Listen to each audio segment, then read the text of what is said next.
மாண்புமிகு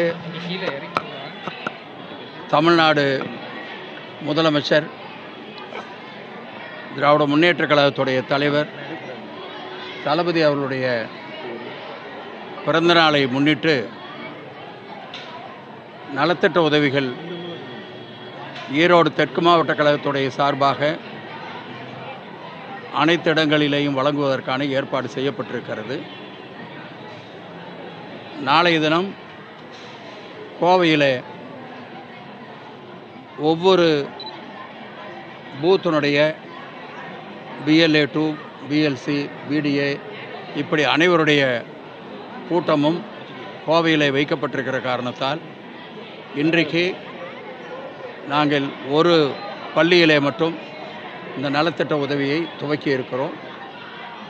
எனவே அந்த நிகழ்ச்சி, கோவை நிகழ்ச்சி முடிந்த பின்னாலே தினந்தோறும் அனைத்து பள்ளிகளையும் இது போன்ற நிகழ்ச்சிகள் நடத்த அந்தந்த பகுதியில் இருக்கிற அந்தந்த ஒன்றியத்தில் இருக்கிற நிர்வாகிகள் ஏற்பாடு செய்திருக்கிறார்கள். மாண்புமிகு முதலமைச்சர் அவர்கள் ஒவ்வொரு முறையும் எங்களுக்கு சொல்லுகிற பொழுது அது பிறந்தநாள் நிகழ்ச்சி, இந்த போன்ற நிகழ்ச்சிகளை ஆடம்பரம் இல்லாமல் மக்களுக்கு பயன்படுகிற வகையில் மட்டுமே நீங்கள் நிகழ்ச்சிகள் நடத்தப்பட வேண்டும்,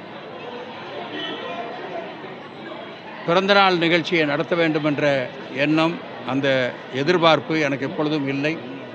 ஆனால் அப்படி நடத்த வேண்டும் என்று நீங்கள் ஆசைப்பட்டால் அது மக்களுக்கு பயன்படக்கூடியதாக இருக்க வேண்டும், ஆர்ப்பாட்டமோ ஆடம்பரமோ இருக்கக்கூடாது என்று எங்களுக்கு சொன்னார்கள்.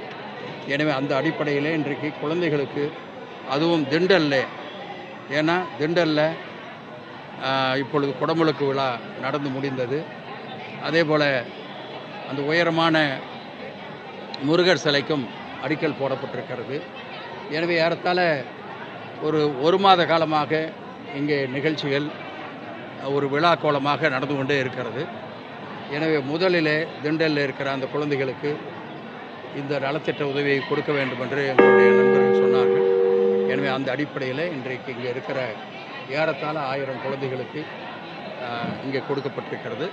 தொடர்ந்து மற்ற பள்ளிகளிலேயும் மற்ற நிகழ்ச்சிகள் அந்தந்த பகுதியில் ஏற்பாடு செய்து தலைவருடைய பிறந்தநாள் நிகழ்ச்சியை நடத்துவார்கள். அப்புறம் சொல்கிறேன். அப்புறம் இப்போ தொகுதி பங்கீடு பேச்சுவார்த்தைகள் எப்படி? அது தலைமை இல்லை, அவங்க அது தலைமைக்கு காங்கிரஸ் தொடர்ந்து இல்லை தலைமையில் கேட்க வேண்டிய கேள்வி, அவங்க சொல்ல வேண்டியது, அவங்க எல்லாம் அவங்க பேச்சுவார்த்தையெல்லாம் முடிச்சுட்டு ப்ரெஸ்ஸுக்கு தான் முதல்ல சொல்லுவாங்க என்னென்ன நடந்திருக்கு என்னங்கிறத. எனவே குறுக்க நாங்கள் எதையும் சொல்கிறதுங்கிறது அது ஒரு சரியான ஒரு அணுகுமுறையாக இருக்காது. இன்றைக்கி நாங்கள் தலைவருடைய பிறந்தநாளை கொண்டாடுகிற அந்த முயற்சியில், அந்த எண்ணத்தில் குழந்தைகளை சந்தித்து, ஏன்னா தலைவர் அதிகமாக அக்கறை எடுத்துக்கொள்வது பள்ளியில் படிக்கிற குழந்தைகள் மீது அதிகமான அக்கறை எடுத்துக்கொள்கிறார்கள். அதற்கடுத்து தாய்மார்கள் மீது அதிகமான அக்கறை எடுத்துக்கொண்டு அவர்களுக்கு தான் முதலில் எந்த திட்டமாக இருந்தாலும் செய்கிறார்கள். எனவே தான் குழந்தைகளுக்கு முதல்ல கொடுக்க வேண்டும் என்று நாங்கள் ஏற்பாடு செய்து வந்திருக்கிறோம். சார், எடப்பாடி பழனிசாமி ஒரு அறிவிப்பு 10,000 ரூபாய் கொடுக்குறேன்னு டேக்ஸ் அறிவிப்பு 10,000 ரூபாய் கொடுக்குறேன்னு சொல்லி சொல்லியிருக்காங்க. சொத்து வரி இதெல்லாம் பொதுமக்கள் கஷ்டப்படுறாங்க, அதுக்காக பல்வேறு அறிவிப்புகள் வெளியிட்டு அதை நீங்கள் எப்படி பார்க்குறீங்க? நாங்கள் எப்பவும் அவர் அப்படியே தான் பார்த்துட்ருக்குறோம். அவர் அறிவித்தது எதுவுமே செய்ய முடியாதுன்னு அவரே சொல்லியிருக்காரு. அப்படி சொன்ன பின்னாடி இன்றைக்கி அதெல்லாம் அறிவிச்சிட்ருக்காங்க. இப்போ அதை பற்றிலாம் நாங்கள் எதையும் பேசலை. தலைவருடைய பிறந்தநாள் அது அதை முன்னிறுத்தணும்னு நாங்கள் நினைக்கிறோம்.